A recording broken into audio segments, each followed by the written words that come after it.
ఓం నమ శివాయ. ఓం శ్రీ గురుభ్యో నమః. ఓం శ్రీ మాత్రే నమః. అందరికీ నమస్కారం అండి. ప్రతిరోజు రాశి ఫలాలు తెలుసుకోవడానికి ప్లీజ్ మన ఛానల్ని సబ్స్క్రైబ్ చేయండి. అలాగే వీడియోని తప్పకుండా లైక్ చేసి మన ఛానల్కి మీ వంతు సపోర్ట్ ఇవ్వండి.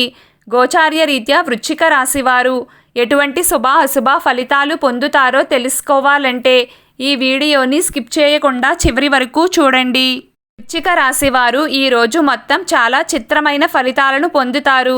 బాగున్నట్లుగానే ఉంటుంది కానీ బాగుండదు, బాగోలేనట్లుగా ఉంటుంది కానీ బాగుంటుంది. అంటే దీని అర్థం ఫలితాలన్నీ తారుమారుగా ఉంటాయి. అవుతుంది అనుకున్న పని కాకపోవడం, లేదా కష్టతరంగా పూర్తి కావడం, కాదు అనుకున్న పనేమో సులభంగా జరిగిపోవడం, ఇలా ఈ రోజంతా గడుస్తుంది. గోచారం ఈరోజు మీకు పూర్తి భిన్నంగా ఉంటుంది. కొన్ని అనుకూలంగా ఉంటే మరికొన్ని ప్రతికూలంగా ఉంటాయి. ముఖ్యంగా ఉద్యోగరీత్యా విపరీతమైన ఒత్తిడి పెరుగుతుంది. బయట తిరిగి పనిచేసే వాళ్ళకి, అంటే ఫీల్డ్ వర్కులు చేసేవాళ్ళకి, మేనేజర్లకు, టీమ్స్ లీడర్స్కి, గవర్నమెంట్ అధికారులకు ఎలా ఒత్తిడి అనేది అందరికీ బాగా పెరిగిపోతుంది. పనులు అవుతాయో కావో అన్న భయం, ఆందోళన, చిరాకు, కోపం, అసహనం, ఇలా అన్నీ ఒకదాని తరువాత ఒకటి మిమ్మల్ని ఆవహిస్తాయి. చిన్న చిన్న ఉద్యోగాలు చేస్తున్నవారు కూడా టార్గెట్స్ని రీచ్ అవ్వడానికి బాగా కష్టపడతారు. ఎలాగోలా టార్గెట్ని పూర్తి చేస్తారు, కానీ విపరీతమైన కష్టపడాల్సి వస్తుంది. ఒక్క ముక్కలో చెప్పాలంటే మెడ మీద కత్తి పెట్టినట్లుగా ఉంటుంది. కష్టం ఎక్కువ, తృప్తి తక్కువ అన్నట్లుగా ఉంటుంది.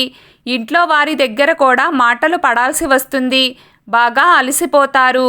అయినా దానికి కాని దానికి ఇలా మాటలు పడాల్సి వస్తుంది. దేనిని సరిగ్గా పూర్తి చేయలేకపోతున్నాం అన్న బాధ మీలో అధికంగా ఉంటుంది. ఎలాగోలా ఈ టైం గడిచిపోతే చాలు అనుకుంటారు. మొత్తం మీద వృశ్చిక రాశి వారికి ఈ రోజంతా గడ్డు కాలమే అని చెప్పుకోవచ్చు. ఒకరోజు కలిసి వస్తే మరొక రోజు వ్యతిరేకమైన ఫలితాలను అందుకోవలసి వస్తుంది. అయితే వృశ్చిక రాశి వారు తాత్కాలికంగా ఉండే ఈ సమస్యలను ప్రక్కన పెట్టేసి కెరియర్ విషయంలో మాత్రం తగిన జాగ్రత్తలు తీసుకోవలసి ఉంటుంది. మీపై రూమర్లు వచ్చే అవకాశం చాలా ఎక్కువగా ఉంది. శత్రుబాధలు బాగా పెరుగుతాయి. దృష్టి దోషాలు కూడా మీపై అధికంగా ఉంటాయి. అనారోగ్య సమస్యలు కొంతవరకు మాత్రమే బాధిస్తాయి. ఈరోజు వృశ్చిక రాశి వారి అదృష్ట సంఖ్య 8. ఈరోజు వృశ్చిక రాశి వారి అదృష్ట రంగు బూడిద రంగు. ప్రతిరోజు మీకు ఇష్టమైన దైవారాధన చేస్తూ ఉండండి. అంతా శుభం కలుగుతుంది. ఈ వీడియో మీకు నచ్చినట్లయితే ప్లీజ్ లైక్ చేయడం మర్చిపోకండి. అలాగే ప్రతిరోజు రాశి ఫలాలు తెలుసుకోవడానికి మన ఛానల్ని సబ్స్క్రైబ్ చేయండి. నమస్కారం.